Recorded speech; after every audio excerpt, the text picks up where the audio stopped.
Tidak banyak negara seperti kita. Hampir 300 juta, 285 juta orang hari ini. Tiap tahun naik hampir 5 juta. Tidak banyak negara seperti kita. Dan apalagi negara seperti kita itu negara yang terdiri dari ratusan kelompok etnis, agama-agama besar, ras-ras yang berbeda, bahasa-bahasa daerah, budaya yang berbeda-beda. Saudara-saudara, kita sadar dari kita belajar sejarah bahwa tidak semua negara itu berhasil. Negara itu dalam sejarah manusia tergolong dua golongan besar, negara berhasil dan negara gagal, the failed state and a successful state. Negara yang berhasil dan negara yang gagal, failed state. Sebuah negara yang gagal adalah negara yang tadi tidak bisa memenuhi apa yang kita tentukan, pendiri bangsa kita tentukan sebagai tujuan-tujuan nasional. Melindungi, memajukan kesejahteraan umum, mencerdaskan kehidupan bangsa, menjaga ketertiban dunia. Kita tentukan, tapi ini tujuan nasional banyak negara. Yang pertama adalah selalu melindungi, to protect the people, to protect the territory.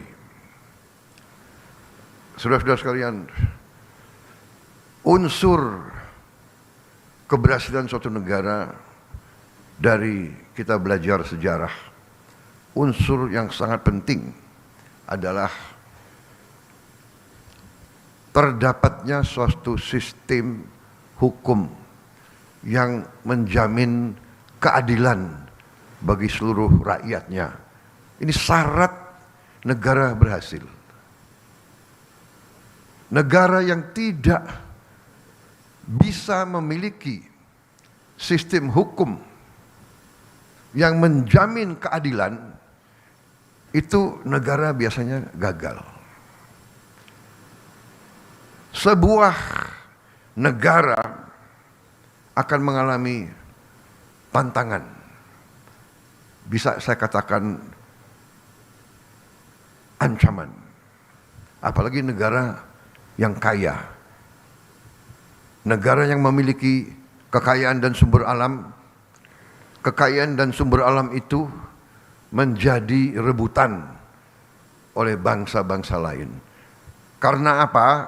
Karena manusia itu hidup untuk survive.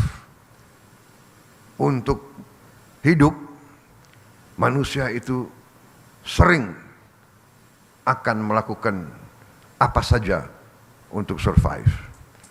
Bangsa yang tidak punya air, dia akan merebut air.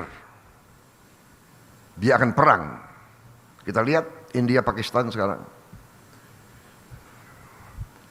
India mengatakan akan menghentikan beberapa sungai. Pakistan mengatakan kalau perlu saya perang nuklir.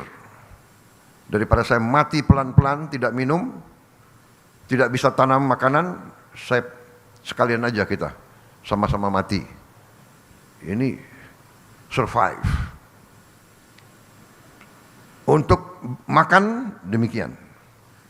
Bangsa yang tidak punya lahan subur akan merebut lahan subur. Demikian mineral yang berharga.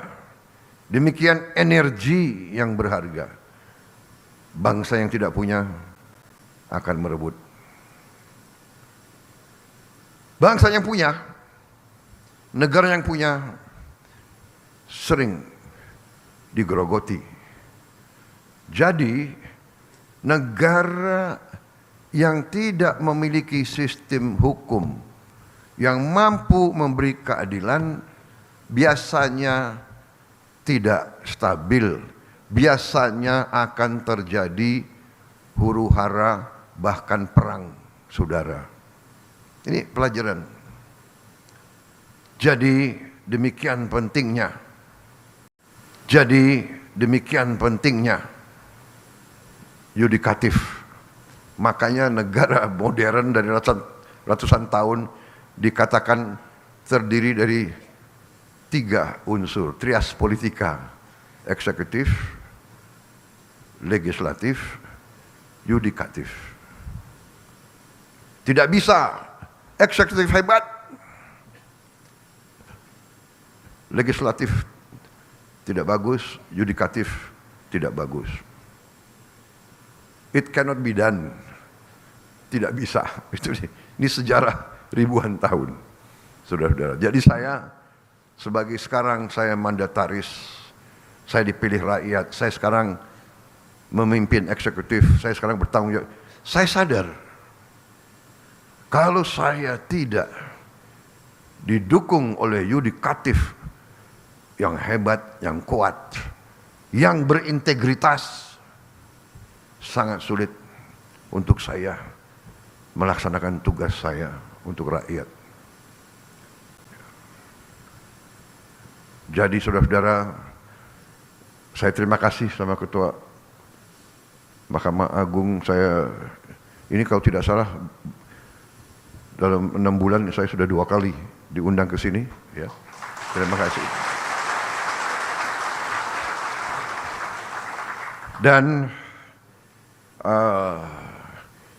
saya tidak mau panjang lebar kasih sambutan karena saudara pasti sudah tahu ujungnya di mana.